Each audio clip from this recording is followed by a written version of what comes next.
কোথায় সেই মোহাম্মদ বিন কাসেম 17 বৎসরের যুবক, আরব থেকে, আরব জাহান থেকে আসছে ভারতে, সিন্ধু প্রদেশে দেবল রাজার এলাকায় একজন বোনকে একজন ডাকাত, জলদস্যু, একজন পানির ডাকাত জলদস্যু তৎকালীন জামানায় একজন মুসলিম বোনের গায়ের ওড়না ধরে টান দিছিল।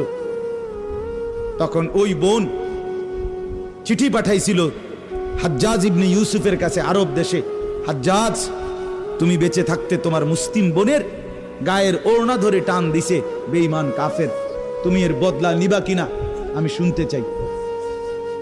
হাজ্জাজ ইবনে ইউসুফ, আমরা কিতাবে পড়ছি, এরকম চেয়ার ছেড়ে লাফ দিয়া দাঁড়াইয়া চিৎকার দিয়ে বলছে, বোন আমার, গোটা আরবের সমস্ত মুসলমান যুবক প্রয়োজনে জান দিবে, আরবের সমস্ত যুবকের কলিজা যাবে, জান দেবে, শাহাদাত বরণ করবে প্রয়োজনে, তবু আমি তোমার এই বেইজ্জতির বদলা নেব।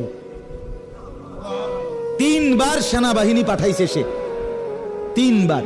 প্রথম 2 বার পরাজিত হয়েছে মুসলিম বাহিনী, তৃতীয়বারে নিজের একমাত্র মেয়ের জামাই মোহাম্মদ ইবনে কাসেম রাহমাতুল্লাহ আলাইহি, এই উনি ওনারে দিয়া এরপরে এই সিন্ধু দেবল রাজাকে পরাজিত করে ওই বোনকে জেলখানা থেকে উদ্ধার করছে এবং এই হিন্দু রাজার এলাকায় কালেমার পতাকা উড়াইয়া দিছে। হ্যাঁ, সেখান থেকেই এই ভারতীয় উপমহাদেশে মুসলমানদের যাত্রা, ইসলামের সূচনা। এক বোনের ইজ্জতের জন্য ধর্ষিতা হয় নাই, কাপড় টান দিছে কেন?